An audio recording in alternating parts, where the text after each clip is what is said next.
3. Oh my. Shit just got real.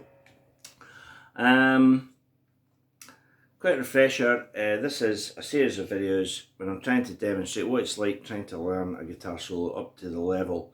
It's not even a level of like, 7 out of 10 or 8 out of 10 or 9 out of 10. It's the level at which you are happy, the level of which you go, I've done my best, I'm happy with this, right?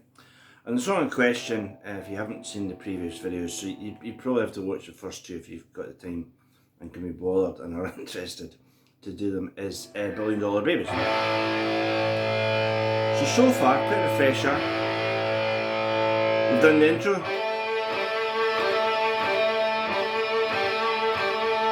harmony, main riff, right, slide,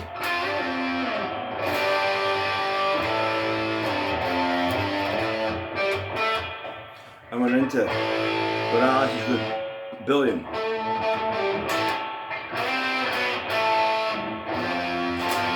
Right. We've also done that.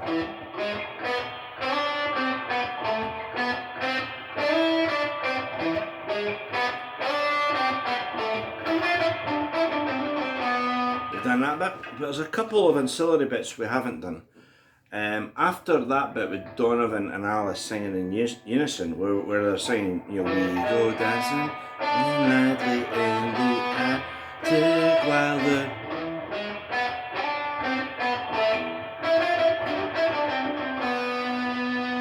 There's a bit that does this. Right?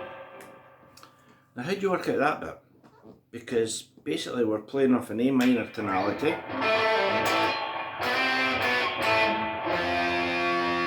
And then suddenly, we've got this harmony.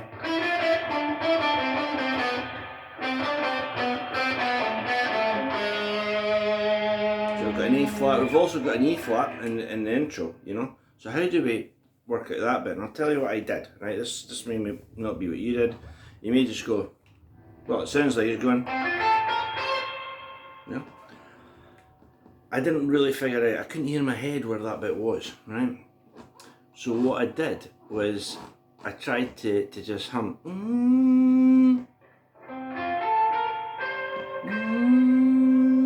That note's a C, right? So you can work back the way by going. So we're looking for that note.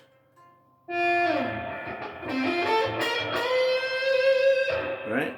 If you know that, and you know the phrase is coming off a C, F, A, that's an F chord.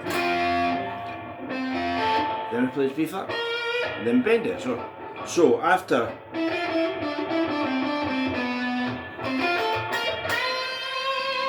so there's that bit.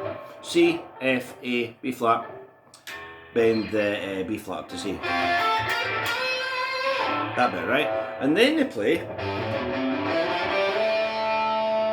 Right? That bit as well, to be honest, I couldn't hear that in my head. I couldn't, just think, oh, that's obviously whatever, Not all of us have perfect pitch. Most of us can, hear a melody, and translate it to the guitar, as I say, golden rule, if you can sing it, you can play it. But that line comes off, it's off A minor, but it's starting with a G. And that's leading right into that bit, right? So in the last video we did Dick Wagner's solo. Now I've listened to it in the interim, and I was closer than I thought it was going to be. So I think it is 4, 3,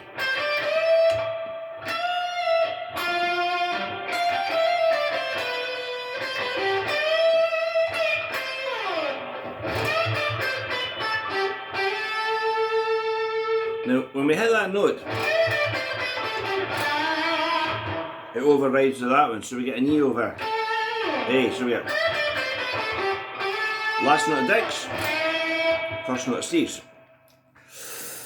Right, now, this one is hard. It's hard for a number of reasons. For me anyway, you might play this just straight off the bat. It's got a great vibrato to start.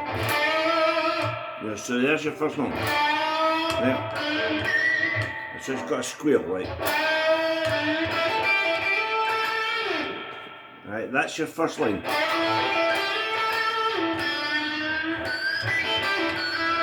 Sorry. So it's putting in the harmonics, not overdoing it if you can, because he never overdoes it. He just makes it squeal to point of perfection. So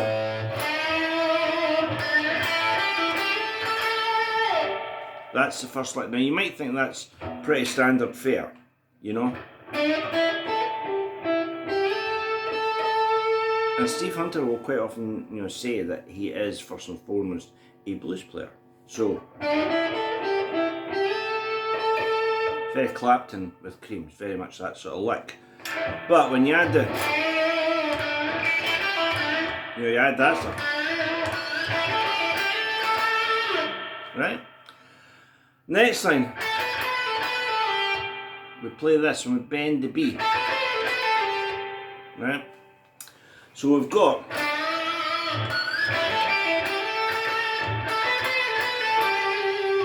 and then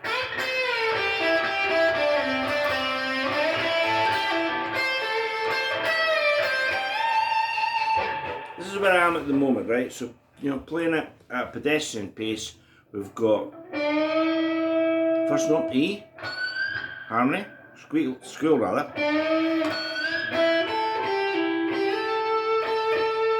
Come off the A and bend a B.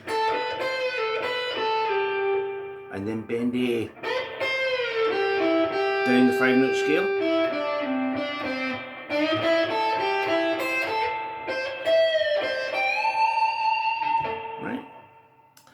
Now, there's a bit of jumping in that. The second time, that's the first lick, but the second is, and then you've got to jump. Right, so there is a bit of jumping with this one, because the only place you can play is there. Not impossible to do that jump, but there is a bit of a jump.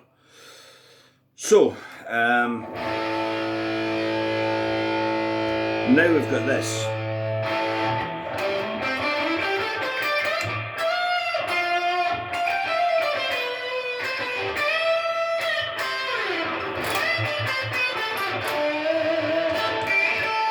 See? It's making that jump and trying to play both of them. So I'll try again.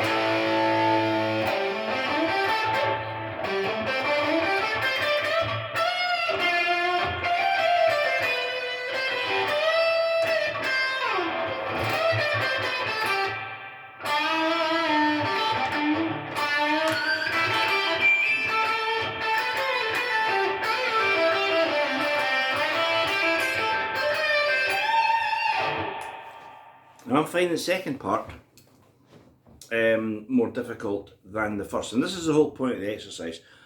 I'll try and show you the progress. I don't know if I'm going to get much better than that, sadly, but I'll show you the steps along the way.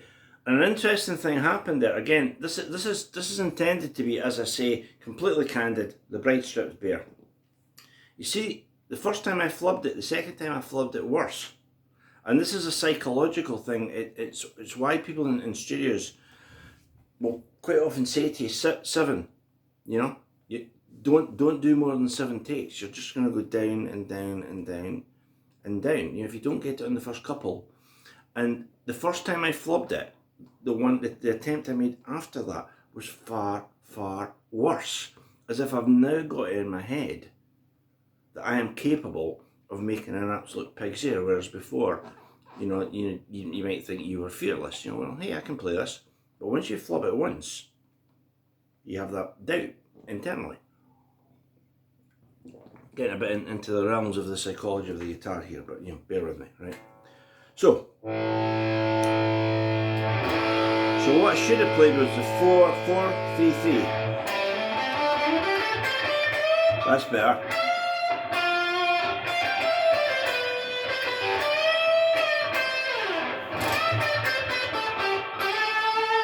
And you can get a bit of...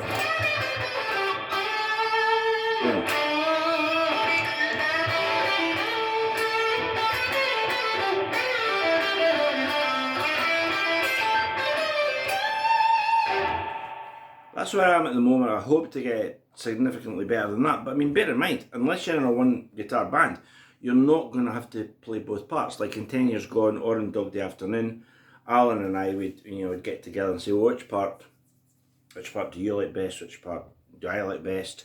And he would do one, and I would do that. For example, just off topic slightly, how we work out guitar harmonies is if we're figuring them out. Separately, and I'm doing it in my house, Alan's doing it in his house, I always take the lower part, he takes the higher part.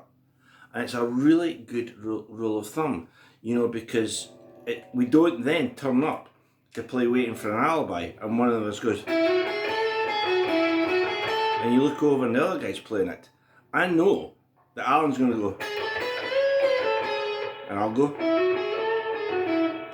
That I hope is a little hint, but that saves a lot of trouble. If there's a harmony guitar line, I take that part, he takes that part. Right? So, that's kind of where I am at the moment. As I say, I would hope to play it significantly better than I did then. And the only way to do that is just to keep playing, putting the record, press repeat. And as this is the point, but you never really see something, you see someone in a bar, and they're playing like Beat It or something, but what you don't see is them sitting agonising and playing it really badly. I mean, there's a Joe Satriani song called Friends that I used to play live. And when I started doing that, and I had a backing track, so I had the Extremist to learn it off, what Joe plays.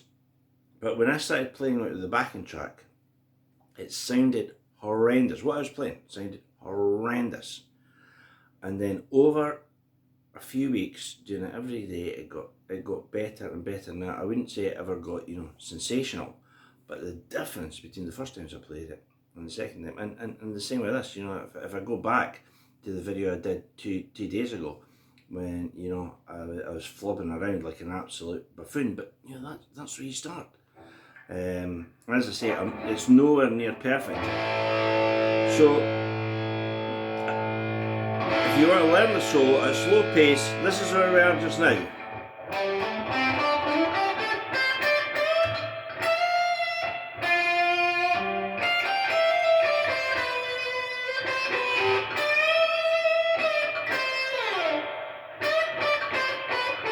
Steve.